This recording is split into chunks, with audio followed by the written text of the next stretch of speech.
Welcome to a review of MX Merchant's Payment Links.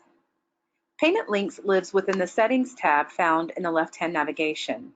Simply scroll down until you find the tile labeled Payment Links. Here you will be able to manage and add new payment links. First, you can choose to add a new payment link by clicking Add Payment Link in the right-hand corner. Here you can choose to enter the general information found for the payment link, and then you can also choose to enable custom fields. You can choose to make the link active or inactive here, meaning you're not ready for others to use it just yet, so you can be proactive and come in and set those up ahead of time. But if you are ready, then you'll just go ahead and leave that set to active.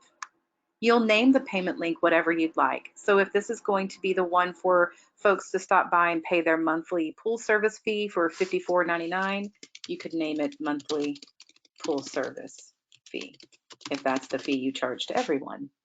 And then you can describe it here. So let's say maybe this is going to be the one for $54.99 a month. I can also choose to enter a URL that I've had a developer create that will redirect my customer once their payment is successful, and I can do the same if the payment fails. So just know that you do have control to kind of take that customer over to a page to let them know additional information if you'd like. You can choose for the amount to be a no limit. You can choose to charge a specific amount, which is what I'm doing, or I can choose a set range amount. I can also choose an expiration date.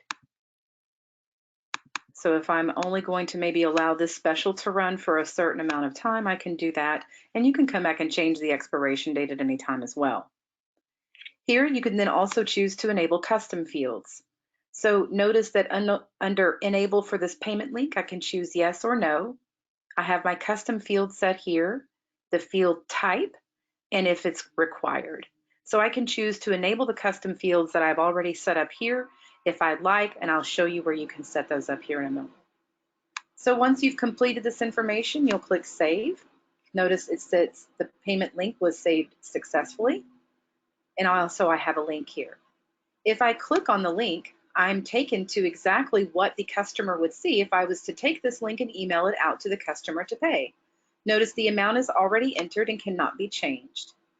It's a basic credit order form, if you will. So I'm going to enter my payment amount, or sorry, the payment amount's already entered. I'm going to enter the credit card number, the CVV2, the expiration, zip. Everything you see with an asterisk, of course, is a required field. All of the billing information, and then the reCAPTCHA information to just ensure that they are a real person. They can also choose to receive an emailed receipt. So this is exactly what the customer will see. And as I mentioned, once you click on this link, you can see it as well. So this is where you could choose to copy and paste this and provide it to any customer so that they can complete a payment. Or again, if you'd like, if you scroll down here, notice now we have an embedded link button. So this you could provide to a developer, or if you're aware of how to embed a link, you can do that yourself. And then that will allow the link to show up on your website, allowing customers to stop by and make that payment at any time. So once that's completed, again, if you want to come back and just take a look at any custom fields or manage those custom fields, you could do that here by clicking Manage Custom Fields. I can choose to come in and add any custom field I'd like. I choose the field name.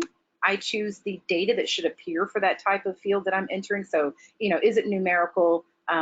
Is it a text? Is it yes or no? Is it a list that I want them to choose from?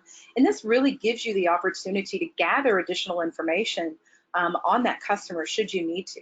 And we'll take a look here at a few different custom fields we already have set up to give you a few ideas. Next, you can choose if you want that field to be required.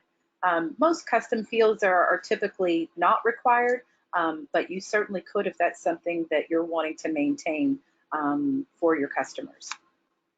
So notice here I have account number, which is required, date of service, which is optional, description as well, which is just a text field, first and last name, so I can gather their customer information.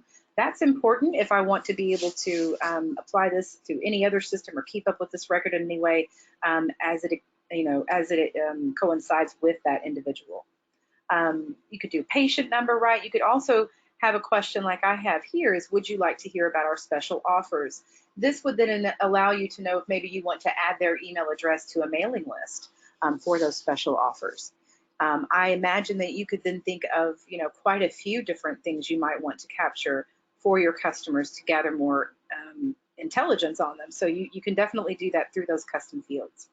And then finally, your design options. You have the ability to come in and choose your font type, size, the color, the background color, as well as of these um, invoices or receipts, if you will, once they're sent out. And then you can also choose to upload your own logo, as we have here. You can delete the current logo and upload a new one should you need to. So just know you can come back and edit this at any time, but it will be in existence for all of your payment links that you have created. So just going back for a moment to payment links, I just want to show you again, you have your payment links options, which will allow you to come in and review all of your existing payment links. You can get a lot of great information just from this initial screen. You can first see if that link is active. You can see the last time it was updated, how many customers are tied to using that payment link, and that would be based off of the customers that you have set up within your customers database here.